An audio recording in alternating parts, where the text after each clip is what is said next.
Selamat pagi Bapak dan Ibu semua. Hal simulasi permohonan ini saya juga mohon bantuannya barangkali dari teman-teman dinas teknis dan dinas perizinan juga.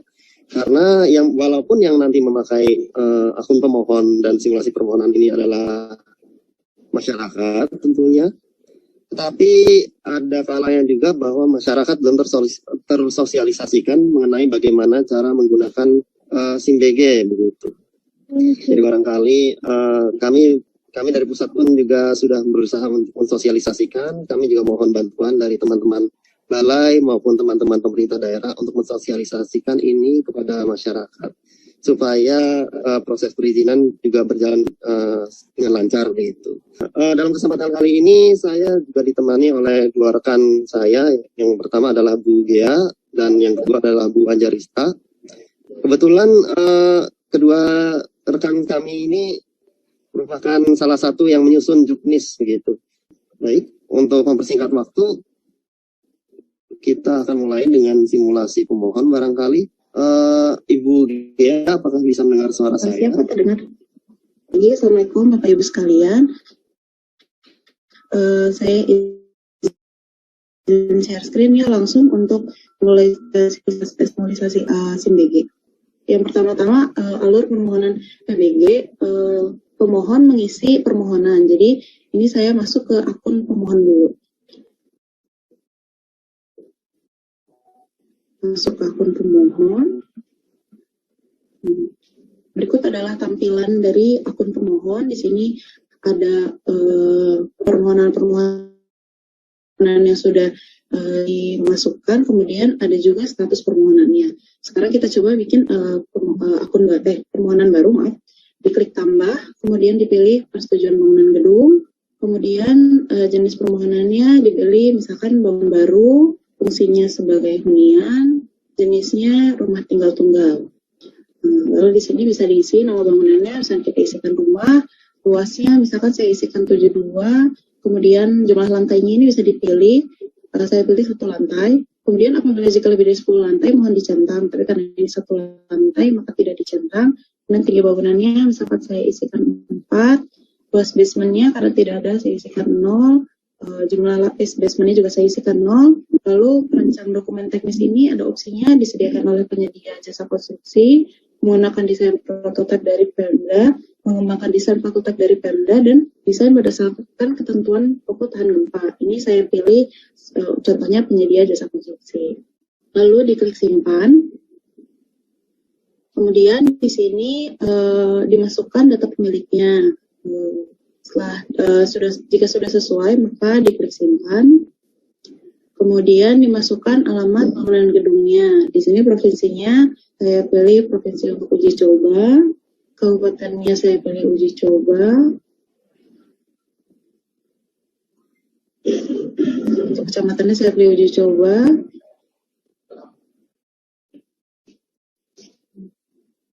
Kemudian sebentar ya.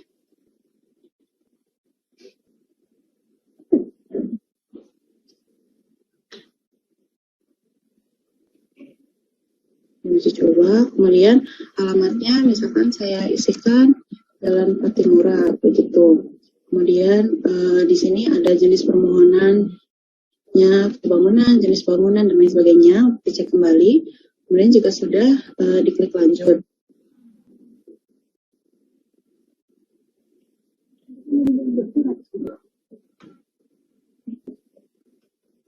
Mohon tunggu sebentar ya. Nah, jika sudah, nanti di sini masuk untuk melampirkan dokumen-dokumennya. Di sini ada data konsultasinya, itu jenis konsultasi, nama pemilik, alamat dan lokasi. Kemudian untuk data tanahnya, misalkan saya tambah data. Di sini ada jenis dokumen, misalkan saya pilih sertifikat. Di sini ada sertifikat, akte jual beli, girik, ketuk, dan bukti lain-lain. Saya coba pilih sertifikat. Kemudian untuk tanggalnya saya pilih tanggal terbit dokumennya. Kemudian hak kepemilikannya saya pakai hak milik. Nomor dokumennya bisa diisi. Luas tanahnya misalkan 2. Nama pemiliknya misalkan atas nama sebagai uji coba.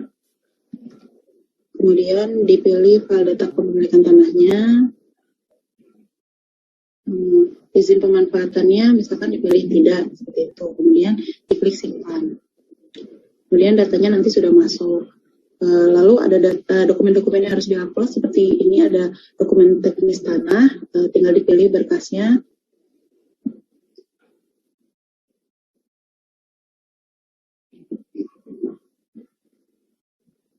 Jika sudah, diklik lanjut selanjutnya. Kemudian ada dokumen umum seperti KTP, KRR, dan lain sebagainya. Berkasnya juga tinggal diupload.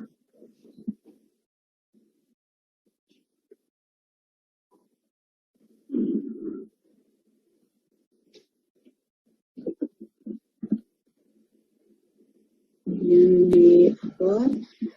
Jika misalkan salah mengupload berkas, bisa dihapus kemudian di-upload ulang. Jika sudah, klik selanjutnya.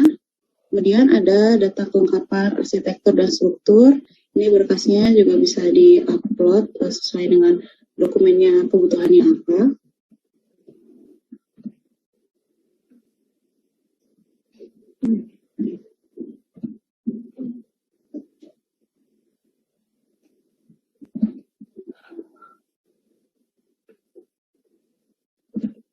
Dan jika sudah, maka diklik selanjutnya. Kemudian yang terakhir ini ada MEP, bisa juga di-upload filenya.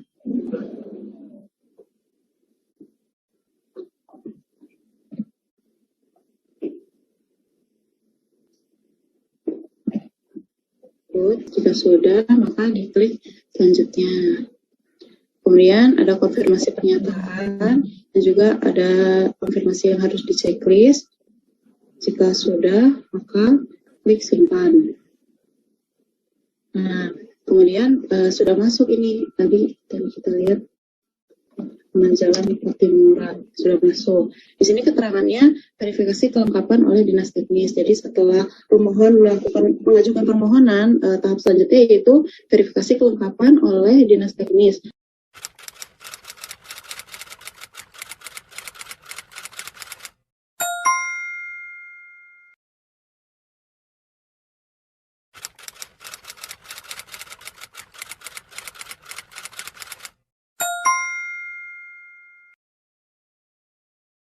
Berikut akun pemohon.